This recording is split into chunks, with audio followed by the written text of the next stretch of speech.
the series is going to be, I think, a good one, probably a long one, and it really it's interesting to me that on the one hand, on surface level, you have just a rematch, and you do when it comes to the stars, and the Nuggets are mostly their core is the same. They have a lot of new supporting cast, but the Lakers, you once you get past LeBron and AD, everything is different.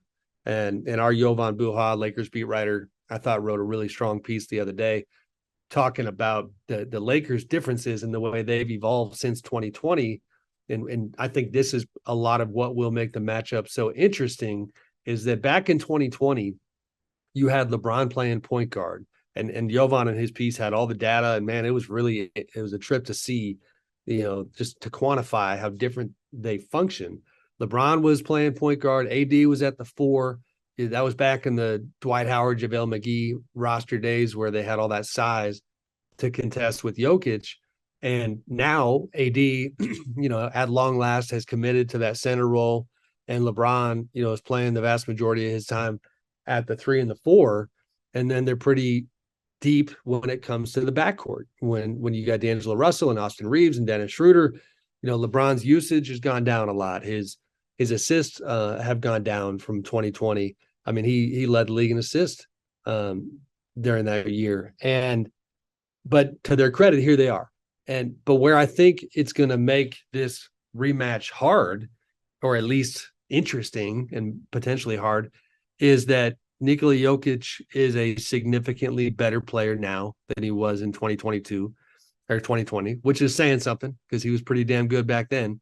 And they don't have as much size to deal with him. Those minutes when AD is not on the floor, which is not going to be much, those might get ugly if they have Jokic out there. I mean, Darvin Ham's got to Well, find a way. my guess would be you try to mirror minutes. You 100%. try to go no minutes that Jokic is on the floor that Anthony Davis is not on the floor. Right. But you know where I'm going to go next with that being the case, which is that it's going to be another test to Anthony Davis's durability, Anthony Davis's spirit. He's been fantastic defensively throughout these playoffs. And so would I be shocked if he slowed down Jokic and became the hero of this series? No, I wouldn't. To see what he did against the Warriors was incredible. But in the same sense that, the Warriors had a field day against the Kings in the first round because it was Domantas Sabonis down there, and then got a kind of a slap in the face when they saw the Lakers and realized that AD was no Domantas Sabonis defensively. Now all of a sudden, the Lakers are going to get some of that treatment. They were not facing a Jokic type character in that Warriors series. The Warriors are small. Draymond's an incredible defender, but they don't have that generational post presence like Denver does. And it's a huge moment for Denver. I mean, as I sit in this city and we just, Massive. That's where I was gonna go. yeah, It's like just we just got done talking about Philly and missed opportunity and now how that shapes your story. Denver has an incredible opportunity to finally, see this thing through. And they've been doing this for a minute now. You know what I mean? Like Michael Malone, I think it's his 8th year. It's a massive moment. If they could get this done, get in the finals, then the mainstream audience that typically ignores them would start to appreciate what they have here. yeah, I think this is the test of like if this core can actually win a title because I do think that there's been very reasonable excuses the last few years when they've got bounce. Obviously, no Jamal Murray for 2 straight playoffs. Michael Porter Jr. dealing with the back thing. The beyond that, the supporting cast I think was flawed. Whereas this year, Jamal Murray's starting to look a lot more like himself. Yep. Michael Porter Jr. is healthy and shooting it well. Aaron Gordon has been a great compliment, a great trade made actually by Tim Conley. And then I think the Bruce Brown, Kentavious Caldwell Pope additions like work perfectly. Like I think this roster, very much different than past years, is perfectly built around Jokic. So, and like to be honest, like as good as the Lakers are and as feared as Davis and LeBron should be, like this isn't some wow, like you're just running into a buzzsaw in the West Finals. Like this is still the 7th seed. You have home court. The path is laid out. The path was almost really laid out if the Celtics got knocked out to like go win a title.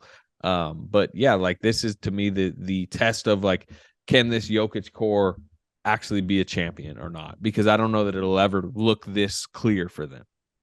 And I think they're in the right place to do it as a group. And by that I mean, I wrote something months ago about how this front office, this organization, feels as if like they kind of declared this season that just in case anybody thought they were comfortable just getting to the playoffs, making a little playoff money, and then trying again the next year and having that be their legacy. Like, no, Jokic is so great that they want to contend for titles during his entire prime to be title contenders. Now, I give credit to Calvin Booth, who took over for Tim Connelly this year, has been there for several years, was the assistant GM before. Calvin's attacked this thing kind of mentally when it comes to the spirit of the group and set the tone. I think Michael Malone, obviously incredibly competitive, has done a great job out there. And now we'll see.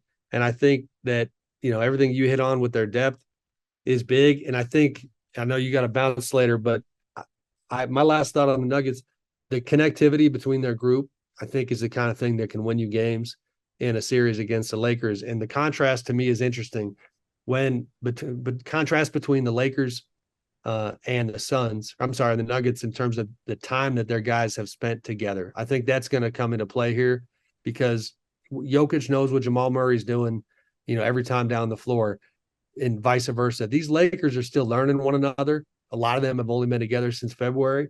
I think that could reveal itself in key moments in this series.